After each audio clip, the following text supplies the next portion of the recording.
While hunting in the mountains, a woman found a strange mineral.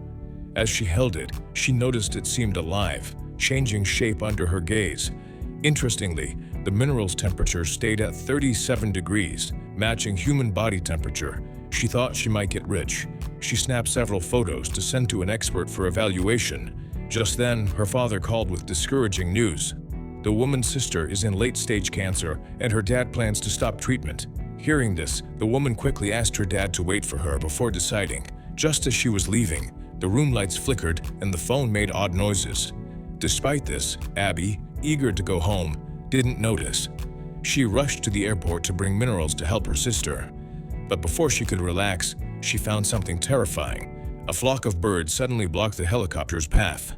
Oddly, they shouldn't have been flying so high. The pilot, with no choice, quickly tried to dodge them. Unexpectedly, the birds fiercely attacked, damaging the helicopter's engine. The plane suddenly slowed, and all the captain could do was steer and brace for impact. Seeing this, the woman quickly buckled her seatbelt, and as she shut her eyes, the plane crashed hard into the snowy mountain. When Abby woke, she had just minor injuries. The captain, however, had a big wound in his abdomen. Seeing this, Abby quickly left the cabin and yelled for help. But in this desolate place, no matter how much she shouted, no response came. The next day, Abby woke to find the pilot silent, lost to pain and cold. Death and fear made Abby breathless. She realized this wasn't the city she knew, but a wild place where beasts could attack any time. Abby quickly gathered supplies and found a handgun by the pilot, ideal for self-defense. Once ready, Abby set off in one direction, but before she could leave, suddenly he heard a noise from the walkie-talkie behind him. He rushed back to the cabin and found the sound was from the captain's portable walkie-talkie. But it ran out of power, so he quickly rewired it to charge using the plane's power. Then came the tense, quiet wait, as his sister still needed him to sell the minerals. An hour of crucial time slipped by, and Abby set the walkie-talkie to the distress channel. Next, Abby called for help, and surprisingly, someone answered, but what they said made Abby's heart sink. The person was John, a pilot whose plane had also crashed. He mentioned if he could fix his radio, he could call for rescue.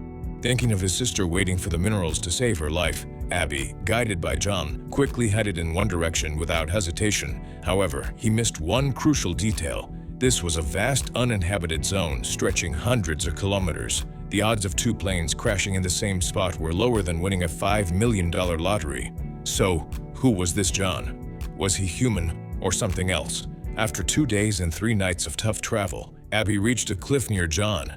He used binoculars to check the distant lake, and indeed, there was a crashed plane. Still wary, Abby left an arrow and a campfire on the ground. As Abby started down the slope, John's voice came over the walkie-talkie. This was the border between two countries, and soldiers often patrolled here. Once exposed, you'll be jailed. Hearing this, Abby was terrified, stumbled, and cut her thigh. After painfully bandaging it, she noticed a white figure on a mountain path nearby. Her trouble worsened. Just seeing the white figure with a rifle scared her into hiding under the windowsill, quickly grabbing a handgun just in case. Unexpectedly, the magazine fell to the ground. This caught the other person's attention, and suddenly they burst through the door, startling Abby into firing. The person fell in pain, yet kept calling out a name, Ivan. With no reply, Abby checked the man's backpack and found a similar stone. Before Eddie grasped the situation, a familiar voice came through the walkie-talkie. It was John, the person Abby was desperately searching for. Then he realized John and Ivan were the same, aiming to steal both stones. But how did he know they had them? At this moment, Abby couldn't think much. Learning from the soldier about a training base across the lake, she quickly helped the man, and they started moving, tossing the mineral a few hundred meters away. But before they got far, a cry of alarm sounded, and Abby saw the man had fallen into the lake. Instinctively, she wanted to rescue him, but the next second, she accidentally fell in too. By the time he got up, storms and snow were already ravaging the area. Rescuing others was impossible. Even self-rescue was tough for Abby. He found a safe spot and wrapped himself in a thermal blanket to avoid freezing. When Abby woke again, it was to the roar of a helicopter overhead, but sadly it didn't notice him. Abby gathered all her strength and quickly chased after it, but soon, exhausted, she couldn't keep up and fell into a nearby cave. In the cave's pool, there was a corpse with minerals growing on it, and the name tag on the corpse had his information.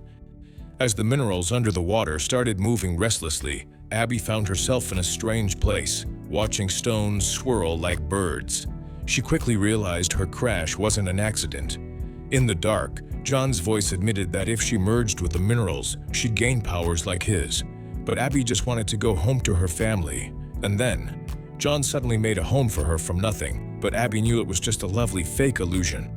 He opened it right away. He stepped outside, trailed by snow and wind. When Abby woke, he was at a friend's place. The friend said he'd been in a coma for 2 days and was brought home when he got better. After hearing what happened, Abby asked his friend to help book the soonest offering, and he finally saw his sister one last time. That's the end of today's story. See you next time.